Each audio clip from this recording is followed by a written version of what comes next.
The Gwaltney Group. The following is a sponsored program paid for by Robin Gwaltney. Gwaltney Group. RE/MAX results. Welcome to Rochester Real Estate, featuring Robin Gwaltney from Gwaltney Group-RE results and Andy Brownell. Here's Andy Brownell on Rochester's News Talk, 1340 KROC AM and 96.9 FM. Good morning. Welcome to Saturday. It's Andy Brownell, and I'm with Robin Gwaltney, Gwaltney Group-RE results. You're back, Robin. Good morning.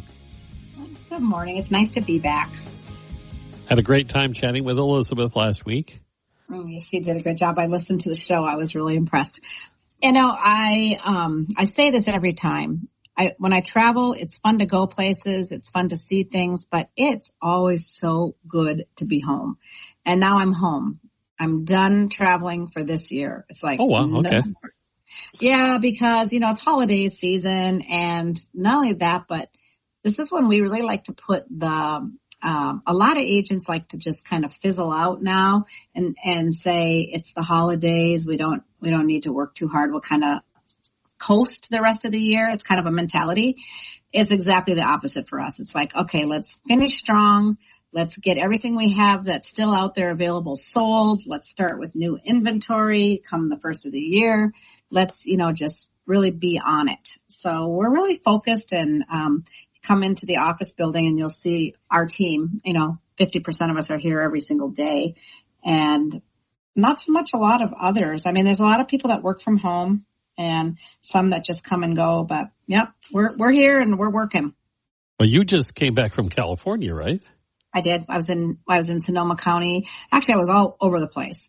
I was in Sacramento. I was in Santa Clara. I think that's where the Chiefs game was. And then I was in Sonoma County and then in Napa. So we were there for a week.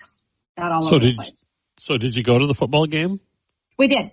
So we went. The conference that we had was literally Wednesday, Thursday, and Friday. And then we did a pre-conference kind of brainstorming session with 4 other couples that are all in real estate. We had a VRBO and did that for 2 days prior to going to the actual conference. So the conference was Monday through Friday for us, but we got there the Friday prior. We have good friends who live in Sacramento. So we flew into Sacramento, hung out with them for the weekend. They were so gracious to let us use one of their cars to go up to Sonoma County and Napa. So that worked out really well.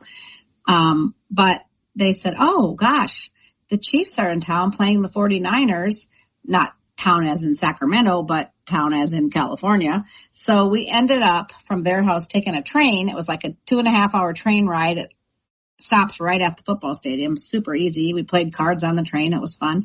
Chiefs won, which made it really fun and made that 2.5-hour train ride home a lot more bearable. It was fun, but it's odd. It's odd to go to a football game in 84-degree weather. And it's also not that much fun when you're not the home fans, because you're so outnumbered and they're very outspoken. And yeah, that part wasn't so much fun. I prefer going to the Chiefs games in Kansas City for sure. But you could have just worn red and you would have been accepted by either team. That's what I said. I said I should just wear red and then nobody knows the difference. But we wore our Chiefs clothes. And people were nice. It was fine. So it's interesting you said it was in the mid-'80s in Santa Clara. So when they used to play in San Fran, it would be chilly at that ballpark. Silicon Valley, it was hot. It was 84 degrees. But now that being said, I had friends that were in Minnesota at the Vikings game that very same Sunday, and it was also in the 80s. So it was just seasonably warm. Yep. And then Halloween came and we cooled off. Yeah, and the kids got to walk out in the 40-degree raining weather. Yeah, lovely. Yep. We still had more than 150 at our house. Oh, wow. Despite the chilly weather. So where we live, we never get trick-or-treaters. There's just no kids around, and it's just a small little area. But this year, the businesses in downtown Wabasha decided to do something. They usually will do like the Saturday before or the Saturday after or something like that. But this year they decided to actually open the doors from 5 until 7 p.m., like the bank and the insurance companies and the us, the real estate company, whatever. And we made up 120 bags, and we ended up giving them all away. We had probably 80 little kids, between 80 and 100. And then after they were done, me and my sister took them to the group homes where the mentally handicapped adults live that really appreciated them. And nice. My sister, she works there sometimes. So they all know her and love her. So that was fun. So yeah, it was good. It was a really good turnout. So all those bags that Sherry worked so hard to put together all got distributed. So the conference you had in California, was this the one where you get together with the top of the top from Correct. RE/MAX Results? Not from RE/MAX Results, but from RE/MAX nationally, right? Oh, the whole group. Okay. Yeah, so all of RE/MAX North America, the top 1% of the realtors travel there. So from RE/MAX Results, we had a pretty good showing. From our office, we had myself and Scott, and then Brett traveled with us this year because he's learned, he can't go to the conference, of course, because he doesn't qualify, but did the other events like the breakfasts and the dinners and the golf outing and all the fun stuff, all the networking stuff, which is really the whole idea of it. And then we had, I think, one RE/MAX Results agent from Duluth, and we had 5 from the Minneapolis area. So we had a good showing from our RE/MAX Results company, about a dozen of us there. There was about 300 people, and it's fun because when you're talking to the most successful agents in, the U.S. and Canada, you're hearing like what's been going on in their markets and how prices are going, how sales are going, what they deal with interest. I always get the biggest kick out of listening to these Canadian realtors speak because they don't have such thing as fixed mortgages there. They have ARMs. Like they're fixed, but they're fixed for 5 years or they're fixed for 3 years. So that's an ARM, right? It's an adjustable rate mortgage because after that time, they said, well, no, it's not adjustable. Whatever they lock in, but they lock in for 5 years or 3 years. So they certainly didn't get to take advantage of the low interest rates like many buyers in the U.S. did. I mean, they did, but for 3 years or 5 years. But what that means to the real estate market is people aren't so attached to the home that they're in because they're not dealing with the same thing that we're dealing with here, where people are staying in houses even if they're not right for them because they're not willing to give up that desirable rate. That's interesting. Yeah, it's very interesting. So their business is booming. And I will say that our business is booming compared to a lot of regions in the U.S. Most people were talking about how many percent they're down this year compared to last year. And our team is up by like 23% as of last week when we were there because I, had Brian work all those numbers for me before I went. And they're like, what? And I think it really is just the uniqueness of having Mayo Clinic and Rochester, Minnesota. And, we have a very good, solid economy here because of that. And we have, a very solid job, workforce. Nobody here is out of work unless they want to be, right? In Rochester, Minnesota. Oh, we've been adding jobs like crazy.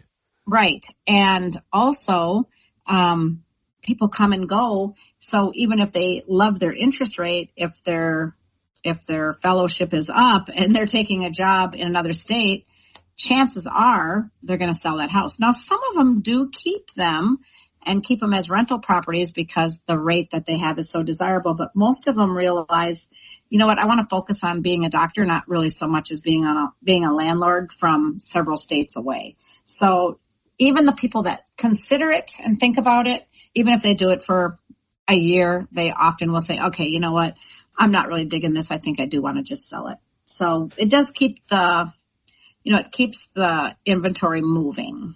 Sure. We are blessed. I mean, we really are. We have this force of economic stability that those of us who live here often take for granted. Correct. correct. And so they were pretty impressed by that. They're like, wow, we're all moving there. I'm like, well, no, let's not get carried away. You keep doing your business in your markets. We got plenty of good realtors in Rochester. We don't need any more. But thanks for the offer. But they also live in these markets. I'm not saying all of them, but some of them must live in these markets where when things go up, they go up way up.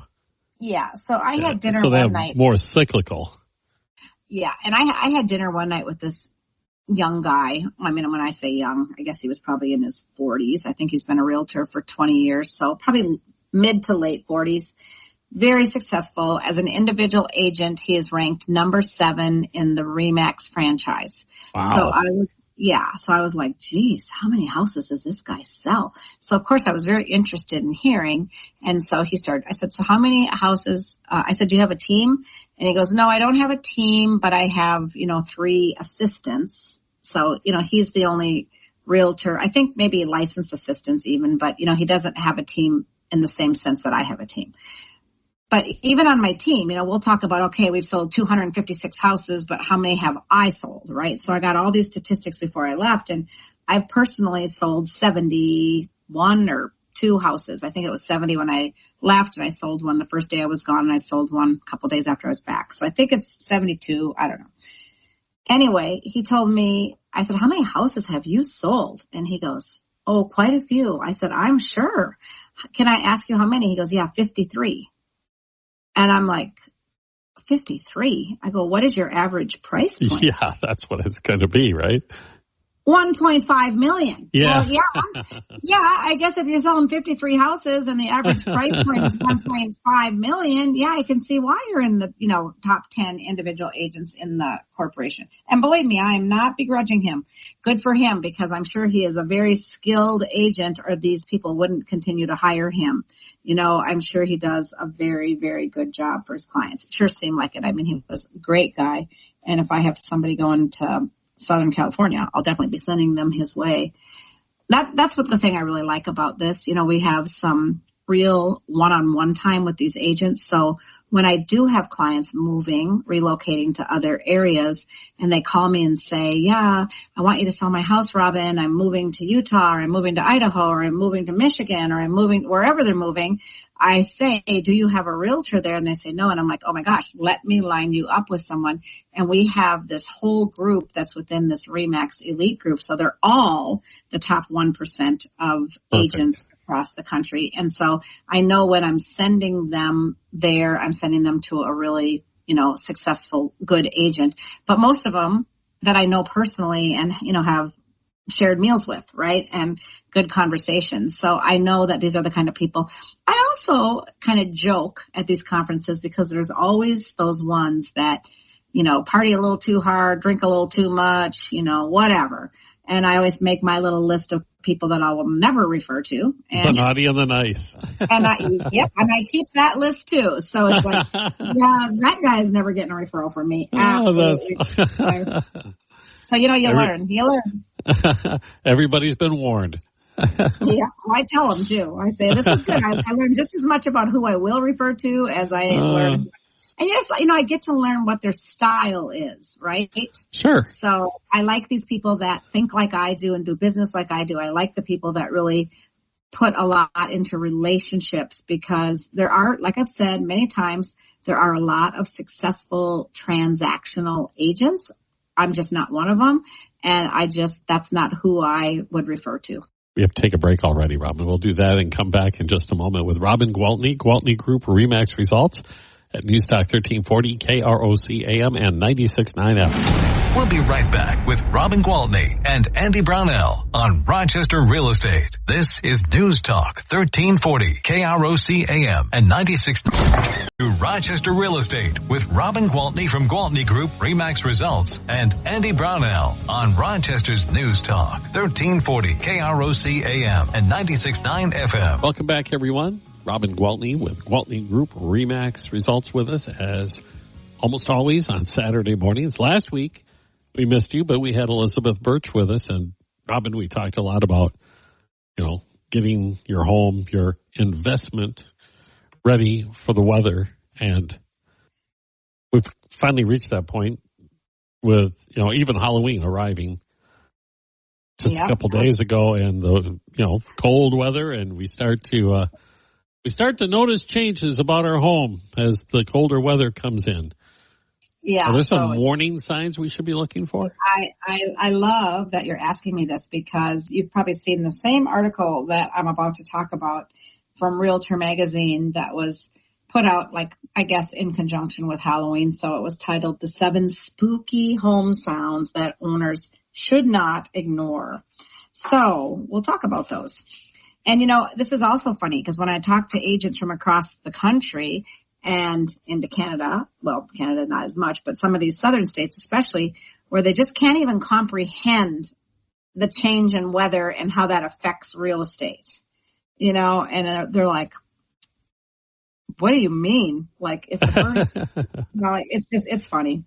Well, we don't worry about termites, so we have that. We don't have to worry about termites. That's true. So these are the scary sounds. A whistling noise. Okay, a whistling noise around your doors and windows as it gets colder and windier outside can totally reduce your energy efficiency, and it can end up costing you a lot of money. So you've all seen how you can kind of fix that, right? I mean, short of putting in all new windows, because that can be very expensive, there are those plastic things you can put over your windows in the winter, and they're really easy to use. You just cut them the size of the window, and you just use your blow dryer, and it'll seal it right up. And it's amazing how much difference that will make. And, I think of these things my grandma used to have that looked like a long snake or something, and they had a head and a tail, and you put them under the door if there's air coming in under the door or by a patio door. So, I mean, those are simple things, but those whistling sounds could definitely be warning you that there might even be a gap or a leak along the roof line. So whenever there's water and air moving along those materials that cause them to whistle, it's definitely something you do want to listen to, because it could be nothing more than just old leaky doors and windows, but it could be something much more serious. Another noise we don't want to hear, especially this time of year, is scratching or squeaking, because sometimes mice or bats who are looking for a warm place when it gets cold outside will somehow find their way inside the attic, or worse yet, inside the walls. Yeah, that sound is not good. Crawling in the walls. It is not good. And not only is it creepy knowing they're in there, but they can actually do a lot of damage, because they can chew on electrical wires. They can, mess up the insulation. So definitely, if you're hearing noises, you definitely want to get a, pest control company to come out and investigate and take care of that. It will definitely save you money in the long run, and just not have to live with critters in your attic. Buzzing and humming noises. Now, if these noises are coming out of wall outlets or electrical panels or your household appliances, it could definitely be a sign of an electrical problem. It could be something like a loose connection on an outlet or switch, or it could be an overload on the circuits. But when you hear those humming noises, it could also be a sign of damaged or loose wires or an electrical arc. So you do want to be warned that if you're hearing this, you should call an electrician, because those things can, of course, ultimately cause fires, right? Without warning. Without warning. This Other is than the humming and buzzing sounds. Yes, so don't ignore the warning. So that's the moral of the story. The dripping sound, the drip, drip, drip of water. Oh my gosh. Water is like just the biggest fear for homeowners and home buyers and home sellers. The sound of a water drip could be the warning sign of a leak. And if you can't spot it, it could be coming from a cracked pipe, and it could be dripping inside your wall, right? So if you hear that, look for signs of water stains or discoloration, whether it's in your ceilings or on the walls, because those dripping sounds could indicate maybe a toilet tank issue or even a roof leak.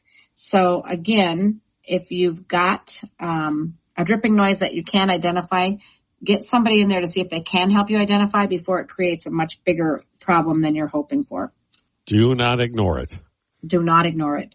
Creaking floorboards. Now, this time of year in Minnesota, this is not uncommon because if you have wood floors and the humidity level changes, the wood floors change, all right? They will shrink up in the dry days of winter, and they'll get creaky, and people will see like gaps between the floorboards. I mean, physical gaps. And then as the humid season comes back along, those boards will plump right up, and sometimes the gaps will be completely invisible again. So sometimes it's simply humidity. I mean, mostly it's simply humidity, and you can control that by keeping a little gauge in your house and seeing what your humidity level is, and, you know, properly using humidifiers and dehumidifiers depending on what season it is. But we're definitely coming up on that humidifier season. Yeah, and over time with that dry and moist cycle, even the subfloor, the nails can get pulled up. Correct. Absolutely. So again, you don't want to say, oh, it'll be fine in the summer. If you're noticing this has happened, try to keep your humidity levels proper so that, you know, so it doesn't affect it. The loud clanging and banging. Well, it was just Halloween. So if you hear loud clanging and banging, I'm guessing it's probably just the ghosts, right? Yeah. Okay, maybe not. It's the clanking pipes that could signal that there is some air trapped in the plumbing, or it could mean your pipes are failing. But rattling HVAC systems could be a sign of something loose or that the system is on the brink of failure. So you may need to turn off your HVAC system or your water supply immediately to prevent bigger problems until you can get a professional there to figure it out. And the last of the 7 dreaded noises is popping. Popping or cracking sounds inside a home are commonly heard when the temperature changes outside. And that's where we are, folks. You know, we're going from fall to winter, and it'll probably happen pretty quickly. But as the air gets cooler and less humid, the pipes in the home may start to rattle. These noises may be temporary, but if those noises occur frequently or become loud, then again, you're probably going to want to have some professional come in and further investigate. All things not to ignore, that's for sure. Yeah, and I think these are some kind of fun statistics. It says here that 45% of the water damage that people deal with seems to appear out of nowhere. Well, clearly it's not appearing out of nowhere. Those drips are happening behind the walls, and it just takes some time to burst its way through the floor or the ceiling of the room below it, you know, kind of thing. Yep. 33% of mysterious drafts are a sign of poor insulation and could literally be fixed with just getting some proper insulation installed. 28% of odd smells coming from hidden spaces do lead to much bigger problems like mold. 26% of creaking floors do hint at a structural issue. And 20% of flickering lights or electrical issues could be fire hazards. So again, don't ignore the funny noises.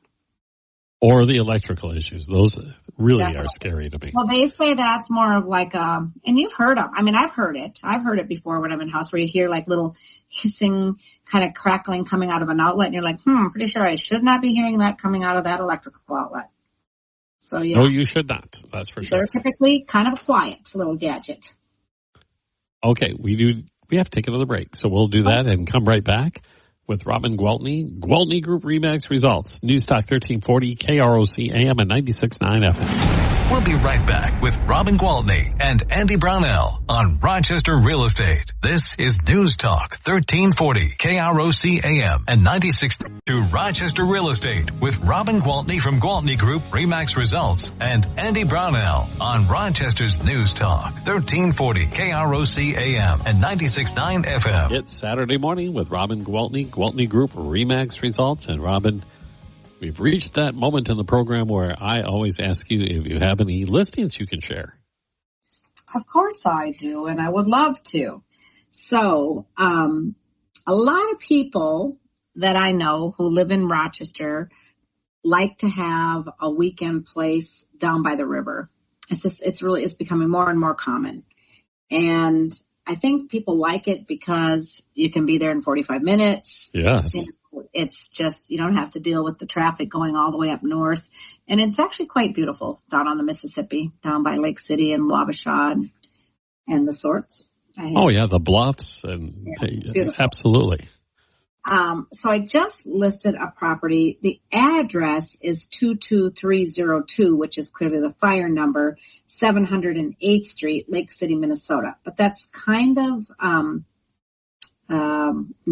confusing because the house is literally located in Camp Lecopolis. Are you familiar with that? Yeah, there's a little marina there, like a camp. Great fishing. Yeah. And so the marina is clearly down right on the water, and then there's the highway, and then this is just up in the bluff a little ways above, and it's nice. It's a 1975 one-story home. It's got 2 bedrooms and 1 bath. It's got a 2-car attached garage. It's got 1,104 square feet, so it's not real big, but it sits on a little over a third of an acre, and of course has a gorgeous view of the river. So if you're looking for a place that's pretty serene and peaceful, the owner just had the kitchen remodeled within the last few years, so it's very nice. And then right before putting it on the market, had all of the carpet replaced and had all the walls professionally painted. So the house looks fresh and new, has a great big old TV on the wall. I think it's about 85 inches or something, and they're just going to leave it because takes up the whole wall, and I'm sure it probably took a lot of mounting to put it there. Getting it down would be not fun. Yeah, and they have no need for it. So anyway, this place is on the market for $249,900. Nice. And, yeah, it's been on the market for just about a week. We've had quite a few showings, but so far it is still available. So if that's something you've been thinking about, it's a nice price range to get a weekend home for sure. And like I said, really nice location.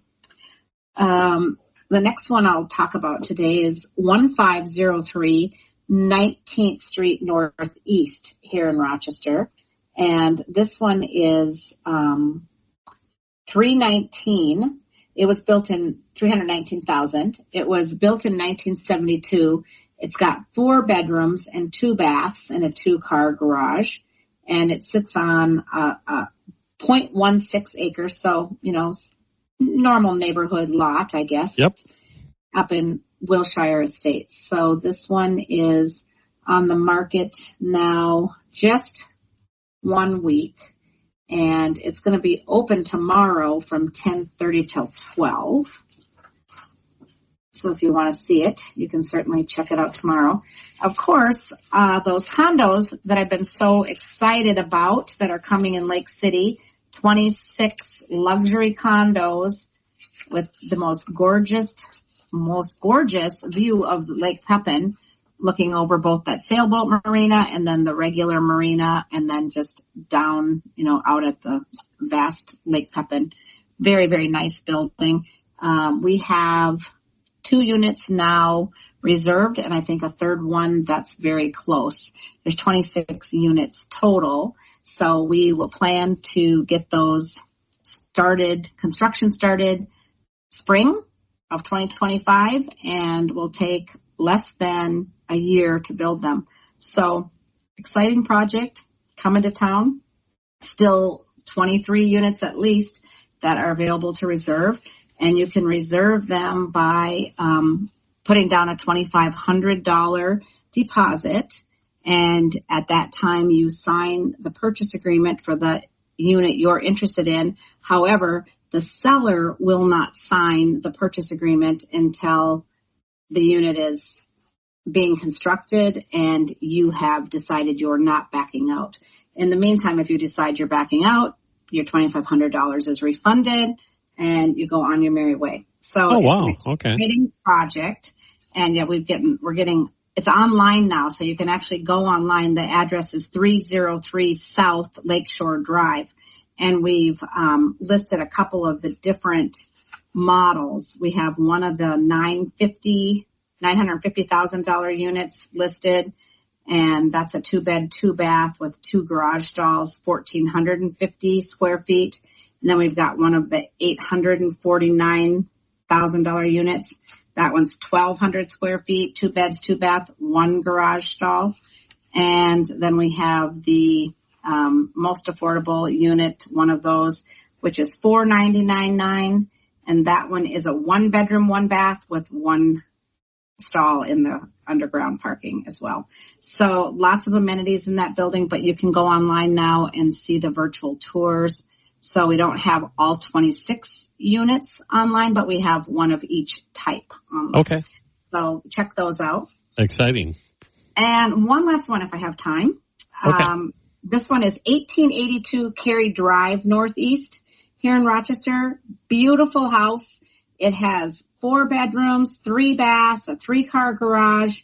It was built in 2016. It's just about 2,500 square feet.